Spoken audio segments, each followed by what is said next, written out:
മാതാപിതാക്കൾ ഈ കാര്യം ശ്രദ്ധിച്ചാൽ കുട്ടികൾ ലഹരിക്കടിമകളാകില്ല. മാതാപിതാക്കൾ ഒരല്പം ശ്രദ്ധിച്ചാൽ കുട്ടികൾ ലഹരിക്കടിമയാകില്ല എന്ന് പറയുകയാണ് ഡോക്ടർ മീന കൃഷ്ണൻ. തിരുവനന്തപുരം ഇടപ്പഴഞ്ഞി SK ആശുപത്രിയിലെ ചീഫ് പീഡിയാട്രീഷ്യനാണ് ഡോക്ടർ മീന കൃഷ്ണൻ.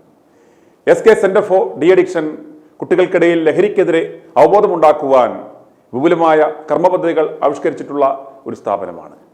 ഇക്കഴിഞ്ഞ മാതൃദിനത്തിൽ ലവ് യു മോം എന്ന മാതൃദിനാചരണ പരിപാടിയിൽ ഡോക്ടർ മീന കൃഷ്ണന്റെ പ്രസംഗത്തിന്റെ പൂർണ്ണരൂപം കാണുക. ഡോക്ടർ മീന കൃഷ്ണൻ ഒരു കൺസൾട്ടന്റ് പീഡിയാട്രീഷ്യനാണ്. അപ്പോൾ പീഡിയാട്രീഷ്യൻ എന്താണ് ഡി അഡിക്ഷനിൽ കാര്യം?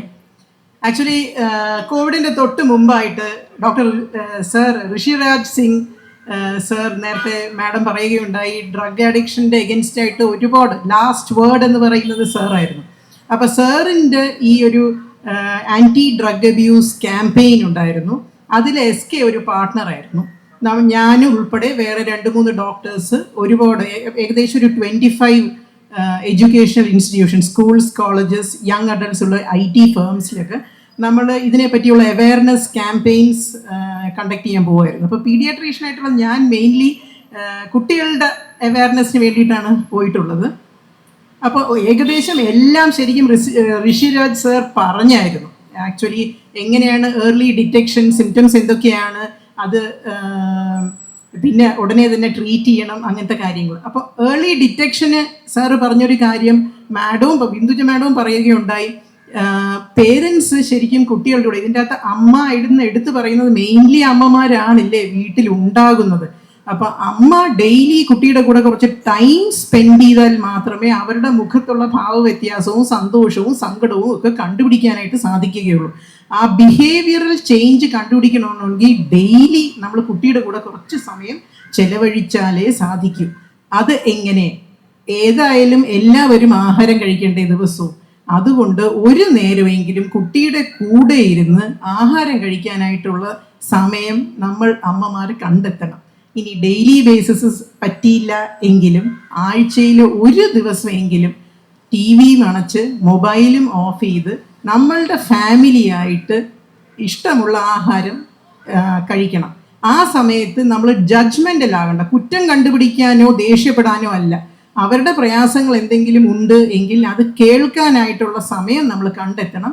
എനിക്ക് തോന്നുന്നു ആഴ്ചയിൽ ഒരു ദിവസമെങ്കിലും 1 മണിക്കൂർ സമാധാനമായിട്ട്, അവിടെ കുറ്റം കണ്ടുപിടിക്കൽ പാടില്ല, വഴക്ക് പറയാൻ പാടില്ല. കുട്ടിക്ക് പറയാനുള്ളത് അപ്പോഴേ അവർ പറയുകയുള്ളൂ. കൗമാരപ്രായം പ്രത്യേകിച്ചും ഒരുപാട് ശാരീരിക മാറ്റങ്ങൾ, മാനസിക മാറ്റങ്ങൾ ഉള്ളൊരു സമയമാണ്. അത് പല കുട്ടികൾക്ക് ഉൾക്കൊള്ളാനായിട്ട് പ്രയാസമായിരിക്കും. ഈ കൂട്ടുകാരുടെ അംഗീകാരവും സ്നേഹവും കിട്ടുന്നില്ല എന്നുണ്ടെങ്കിൽ വലിയ വിഷാദത്തിലോട്ട് നീങ്ങുന്ന ഒരു കാലഘട്ടം കൂടിയാണ് കൗമാരം. ആ സമയത്താണ് ഈ ആർട്ടിഫിഷ്യൽ സന്തോഷത്തിനുള്ള ഡ്രഗ്സും അവൈലബിൾ ആയിട്ട് വരുന്നത്.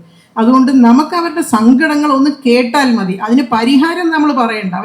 അവരോടൊപ്പം ഉൾക്കൊള്ളാനും പോകുന്നില്ല കൗമാരക്കാർ. പക്ഷെ കേൾക്കാനുള്ളൊരു സമാധാനമായിട്ട് കേൾക്കാനായിട്ടുള്ളൊരു സമയം അമ്മമാർ കണ്ടെത്തണം. രണ്ടാമത്തെ ഒരു കാര്യം, സാറ് പറഞ്ഞ ഹോബീസ് അത്യാവശ്യമാണ്. എല്ലാവർക്കും എൻട്രൻസ് വേണം, ഏതെങ്കിലും കോഴ്സിന് കയറണം, ക്ലാറ്റ് എഴുതണം, ലോ കോളേജിൽ, നാഷണൽ ലോ സ്കൂളിൽ കയറണം. ഇപ്പോൾ പഠനം മാത്രമല്ല, 11th and 12th ആണല്ലേ 15-16 year old boys and girls, അവർക്കാണ് റിക്രിയേഷൻ അത്യാവശ്യമായിട്ടുള്ളത്. സാറ് പറഞ്ഞ പോലെ എല്ലാ ദിവസവും 1 മണിക്കൂർ കുറച്ച് പഠിച്ചാൽ മതി. അവർക്ക് ഇഷ്ടമുള്ളൊരു ഹോബിക്ക് പേരൻസും കൂടെ മുതിർന്നിറങ്ങണം. കൊണ്ടാക്കുക, തിരിച്ചു വിളിക്കുക എല്ലാം മെനക്കേടാണ്. പക്ഷെ എങ്ങനെയെങ്കിലും അവരുടെ സന്തോഷത്തിന് കൂടി ഇമ്പോർട്ടൻസ് കൊടുക്കുന്നു എന്ന് കണ്ടു കഴിഞ്ഞാൽ അവർ മറ്റ് കെമിക്കൽ സന്തോഷത്തിൻ്റെ പുറകെ പോകുകയില്ല. മൂന്നാമത്തെ ഒരു കാര്യം എനിക്ക് തോന്നുന്നത്, എല്ലാ ദിവസവും നമ്മളൊന്ന് താങ്ക് യു പറയാനായിട്ട് ഒരു കൊച്ചു പ്രയർ, ശ്ലോകം ചൊല്ലണമെന്നോ ബൈബിള് വായിക്കണമെന്നോ ഖുറാൻ വായിക്കണമെന്നോ അല്ല ഞാൻ പറയുന്നത്. പക്ഷെ നമ്മളുടെ ഡെയിലി ലൈഫിൽ ഒരുപാട് സൗഭാഗ്യങ്ങളുണ്ട്. നിൽക്കാൻ സാധിക്കുന്നു, നടക്കാൻ സാധിക്കുന്നു, വേദനയില്ല, കണ്ണ് കാണാം, ചെവി കേൾക്കാം. ഈ സൗഭാഗ്യങ്ങളില്ലാത്ത എത്രയോ പേരുണ്ട്. അപ്പം കുട്ടികൾക്കും സങ്കടങ്ങളുണ്ടാകാം, പേരൻസിനും സങ്കടങ്ങളുണ്ടാകാം. പക്ഷേ നമുക്ക് ഉള്ളതിനെ പറ്റി താങ്ക് യു പറയുമ്പോഴത്തേക്കും നമുക്ക് അതിലും ഒരു സന്തോഷം കിട്ടുന്നുണ്ട്. അപ്പോൾ എനിക്ക് തോന്നുന്നു ഈ ഒരു മദേഴ്സ് ഡേയിൽ മദേഴ്സ് എഗെയിൻസ്റ്റ് ഡ്രഗ്സ് നല്ലൊരു തീം പറ്റും നമ്മളെ കൊണ്ട്. എല്ലാ അമ്മമാർക്കും അവരവരുടെ കുഞ്ഞുങ്ങൾക്ക് വേണ്ടി സമയം കണ്ടെത്താനും അവരുടെ സങ്കടങ്ങൾ കേൾക്കാനും ഉള്ളൊരു മനസ്സുണ്ട് എന്നുണ്ടെങ്കിൽ ഒരു പരിധി വരെ എനിക്ക് തോന്നുന്നത് കുഞ്ഞുങ്ങളുടെ സങ്കടങ്ങൾ മാറിക്കിട്ടും.